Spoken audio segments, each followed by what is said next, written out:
Yang menjadi persoalannya jujur dan adilnya itu loh. Dalam pasti bagaimana situasi menjelang pemilu itu, terutama dalam hal ini soal pencapresan pasangan-pasangan calon.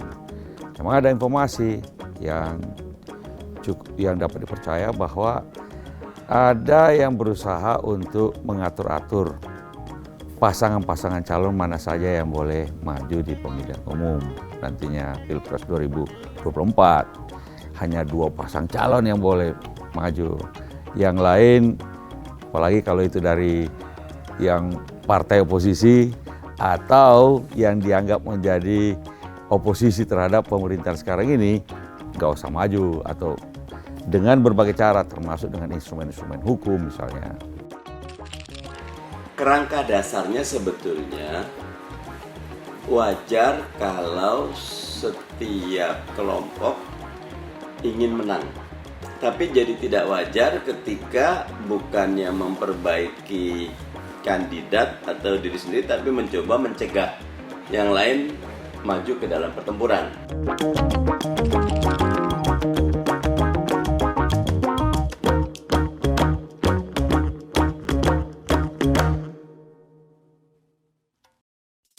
Rabu 14 Februari 2024 akan menjadi hari pemungutan suara pemilihan presiden. Prediksi terkait Pilpres 2024 mulai dari koalisi hingga bakal calon capres-cawapres pun terus bermunculan.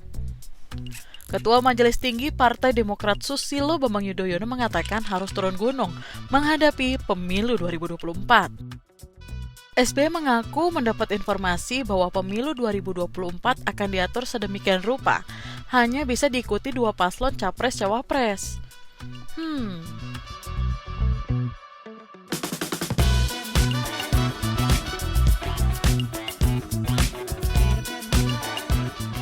Itu kata SBY. Pak SBY tentu punya sumber-sumber yang saya pribadi tidak bisa memverifikasi, dalam artian ya pasti dia punya sumber-sumber lah. Beliau 10 tahun sebagai presiden, tetapi yang terpenting kan sebenarnya inti pesan daripada Pak SBY itu mengajak kepada publik untuk melakukan kontrol demokrasi terhadap penguasa yang memang terbaca dan banyak tanda-tandanya untuk melakukan pengkondisian agar di 2024 nanti poros koalisi yang terbangun dan paslon yang terbentuk itu hanya yang sesuai dengan selera dan kepentingan penguasa saja. Itu yang harus kita hindari.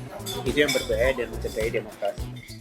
Sementara itu, Menko Polhukam Mahfud MD berpandangan ada atau tidaknya tudingan dari SBY atau pihak lain kecurangan dalam proses pemilu memang berpotensi terjadi.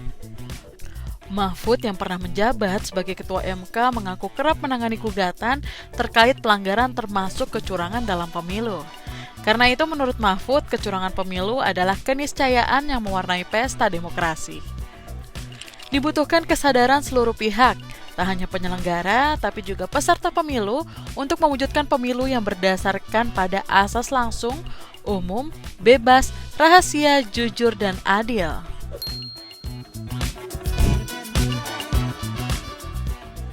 Sekjen PDIP Hasto Kristianto pun menanggapi pernyataan SBY. Begini katanya.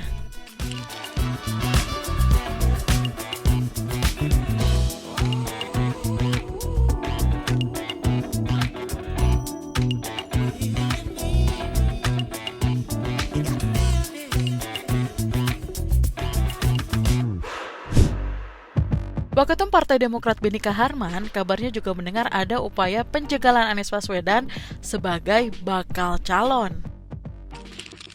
Ia menyebut ada kekuatan tak terlihat yang berupaya menjegal Anies. Namun, Waketum Partai Demokrat mengaku tak mengetahui dari mana kekuatan itu berasal. Ke depan Pak 2024? Ini masih tahun 2024. Di sisi lain, hingga kini belum ada parpol yang secara resmi memberikan tiket dukungan kepada Anies Baswedan.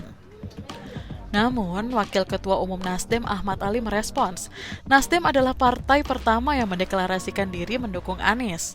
Partainya tidak merasakan adanya upaya-upaya penjegalan terhadap Anies.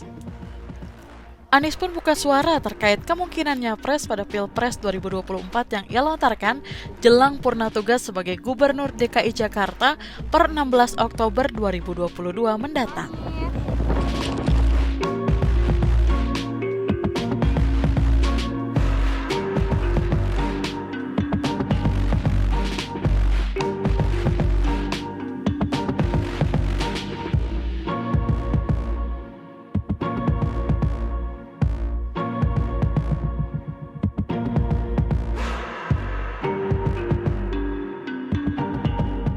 Ada memang kecurigaan dari kelompok-kelompok tertentu bahwa suatu ketika Mas Anies ini akan menjadi kandidat kuat atau pemimpin negeri ini. Itu mungkin orang sudah prediksi. Kemudian ketika beliau tiba-tiba dicalonkan sebagai calon gubernur DKI Jakarta, upaya-upaya hukum untuk menjegal beliau itu sudah ramai di mana-mana. Dalam beberapa survei, nama Anies Baswedan masuk dalam daftar tokoh yang cukup potensial menjadi Capres 2024.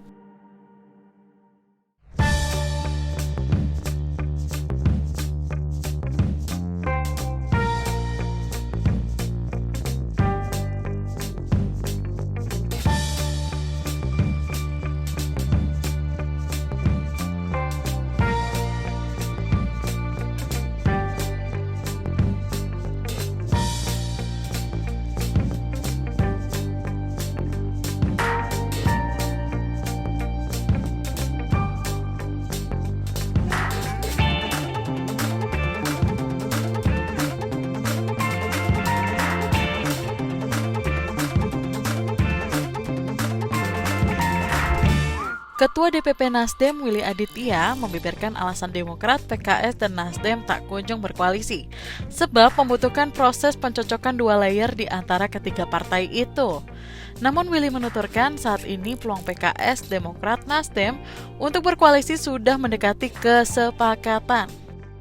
Kalau dinamika itu sangat terbuka, ada potensi yang masuk, ada potensi bubar jalan juga ada.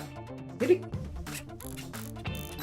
bagaimana komunikasi dengan PKS dan Demokrat, dengan Nasdem, dan yang lain sebagainya, yang dipegang adalah bagaimana jejak rekam Pak Surya ya. Kalau bersama, tapi di dalam proses komunikasi ini kami mengedepankan equal partnership.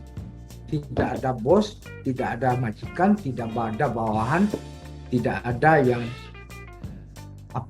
lebih tinggi dan lebih rendah satu dan lain. Semua duduk bersama, semua dirembuk.